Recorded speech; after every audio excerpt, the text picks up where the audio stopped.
Oi pessoal, então eu tô aqui hoje para gravar o nosso nono Herói da Fé, do livro Heróis da Fé, de Orlando Boyer. O nome dele é Christmas Evans, o John Bunyan de Gales. Ele tem esse nome curioso, Christmas, porque ele nasceu no dia do Natal, e em inglês Christmas é Natal. Algumas coisas curiosas sobre ele, vou fazer uma introdução aqui, né? O povo de Gales lhe deu o apelido de pregador caolho, porque ele tinha um olho só. Depois eu vou contar como é que aconteceu essa história. Segundo um dos seus ouvintes, ele era o mais alto dos homens, de maior força física e mais corpulento que jamais vi. Ele foi chamado de John Bunyan de Gales porque era um pregador que desfrutava mais do poder do Espírito Santo na história do país dele. Grande número de conversões aconteceram através da vida dele e do seu dom de pregar, que ele atraía auditórios de 15 a 20 mil pessoas. Por isso que ele sempre pregava ao ar livre sobre o brilho das estrelas, porque esse número de pessoas não cabia nos prédios. Na sua mocidade, ele era entregue à devassidão e à embriaguez. Ele era muito briguento e numa luta ele chegou a ser esfaqueado. Outra vez ele foi tirado das águas como morto, outra vez ele caiu de uma árvore em cima de uma faca e numa das suas brigas, que ele sempre era o campeão, só que dessa vez cegaram um olho dele. Foi por isso que ele ficou conhecido como o pregador caolho. Até aí o Senhor guardou a sua vida de todas essas armadilhas de Satanás, vamos dizer assim, mas com 17 anos ele experimentou a graça da salvação. A partir daí, ele aprendeu a ler e pregou seu primeiro sermão e logo foi separado para o ministério.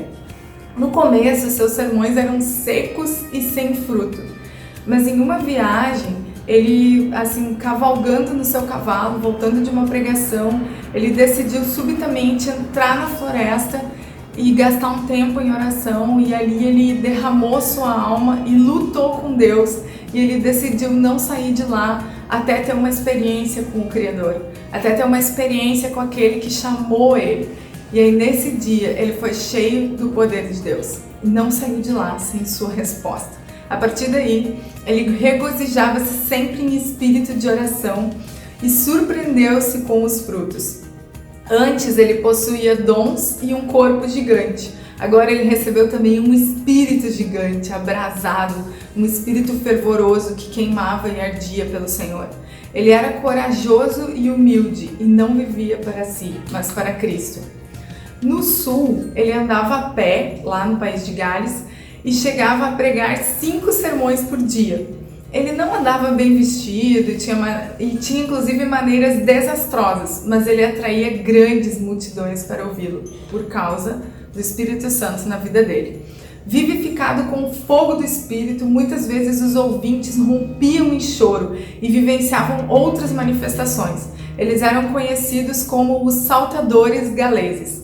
É claro que ele recebeu muita crítica quando o Espírito Santo começou a se manifestar nos cultos antes frios. Sobre isso, Evans falava: admiro-me de que um gênio mau, chamando-se anjo da ordem, queira experimentar tornar tudo na adoração a Deus em coisa tão seca como o Monte Gilboa. Homens querem que o orvalho caia e o sol brilhe em todos os lugares, menos nos seus cultos. Até nas reuniões políticas pode haver emoção, mas nos cultos não. Irmãos, vocês estão certos ou errados? Isso ele confrontando o pessoal, né, que queria que os cultos fossem frios, mornos e aceitavam qualquer tipo de emoção em qualquer outro lugar, menos no culto a Deus. Por quê? Será que o Espírito Santo não pode se mover?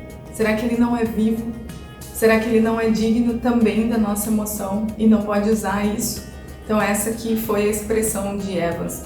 Só para curiosidade, o Monte Gilboa é um monte em Israel onde o rei Saul morreu. Não sei exatamente por que ele usou essa expressão, mas eu fui pesquisar e é isso. Uma vez, Evans ia pregar num lugar e era um dia de muito calor e tinha 3 pregadores que iriam pregar no mesmo dia, né? E ele foi o terceiro. Os 2 primeiros pregadores pregaram por longo tempo e seus ouvintes ficaram exaustos e indiferentes. Quando chegou a vez de Evans, depois de ele pregar cerca de 15 minutos sobre a misericórdia de Deus, Centenas que estavam sentados ficaram em pé. Alguns choravam, outros oravam sobre grande angústia. Foi impossível ele continuar o sermão. O povo continuou a chorar e orar durante o dia inteiro, e inclusive de noite, até o amanhecer, tamanha a presença do Espírito que invadiu aquele lugar através da vida dele. Depois, ele se mudou para a ilha de Anglesey, e lá ele passou por uma grande luta.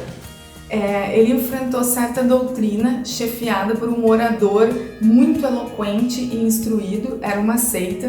E nessa luta, o Evans começou a se esfriar.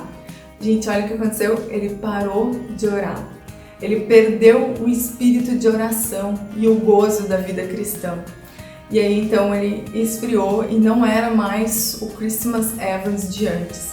Aí então ele buscou e recebeu novamente a unção do poder divino e sua alma se abrasou ainda mais do que antes. Sobre isso ele conta: eu não suportava o meu coração frio no púlpito, na oração particular e no estudo, especialmente quando eu me lembrava da forma que eu caminhei durante 15 anos. Eu me sentia como os discípulos no caminho de Emaús, de tão perto que Jesus estava de mim. O dia que eu jamais esquecerei, na estrada de Dolgelly, senti-me obrigado a orar. Senti como que pesados grilhões caíram de mim quando eu comecei a orar, e montanhas de gelo se derreteram dentro de mim. Correram-me abundantes lágrimas e eu senti o gozo da salvação de novo, e orei que Deus visitasse as igrejas em Anglesey novamente. Recomecei então meus primeiros combates em oração, sentindo forte anelo pela conversão de pecadores. O resultado que vi? O Espírito operar nos irmãos, trazendo espírito de oração com importunação. Então, olha a palavra que ele usou.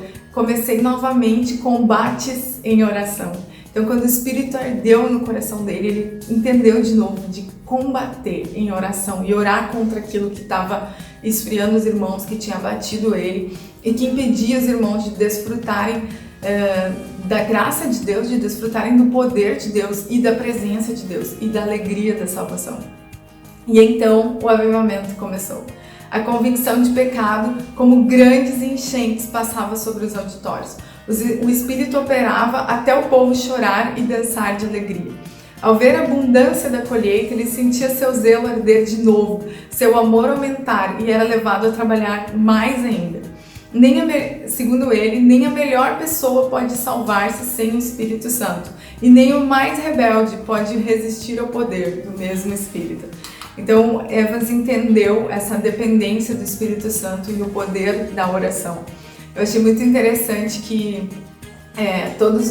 a história dos heróis é muito diferente. Alguns vêm de famílias cristãs, outros vêm de um passado terrível, como o caso dele, inclusive perdeu um olho brigando, tipo assim, nem foi guardado pelo Senhor, mas todos têm em comum um encontro com o Senhor através da oração e uma perseverança em oração até ver o Espírito Santo descer com poder. E todos tiveram mais uma coisa em comum: a oposição da igreja em relação à presença do Espírito Santo se manifestando nos cultos. Oposição por parte dos próprios irmãos, assim como os discípulos em Atos enfrentaram por parte dos judeus.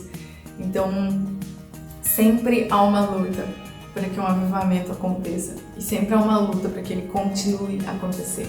Estamos dispostos a lutar? De que lado a gente está? Do lado que quer viver a mesmice ou do lado que deseja um ardente avivamento da parte do Espírito Santo, quebrantando corações, fechando bares, mudando escolas, universidades, transformando cidades? Como vigia fiel, ele não podia pensar em dormir enquanto a cidade era incendiada. Orava incessantemente pela conversão dos pecadores. No seu último sermão, ele gastou todas as suas forças e declarou: "Esse é meu último sermão." Os irmãos que ouviram não entenderam, pensaram que era o último sermão naquela cidade. Só que naquela mesma noite, ele caiu doente e 3 dias depois ele faleceu. E ele falou: "O meu gozo é que depois de me ocupar na obra do santuário durante 53 anos, nunca me faltou sangue na bacia. Por favor, irmãos, preguem Cristo ao povo." Ele falou aos que estavam ali. E então eles cantaram um hino e Christmas Evans falou: "Adeus, adeus." E partiu para o lar celestial com 73 anos, se não me engano. Então essa foi a partida desse herói, essa foi a vida desse herói que transformou o seu país através da oração. Que a gente possa se inspirar para também transformar nossa cidade e nosso país, perseverando em oração, e que nada venha nos impedir de viver isso. Valeu, galera! Até o próximo vídeo. Deus abençoe vocês. Valeu!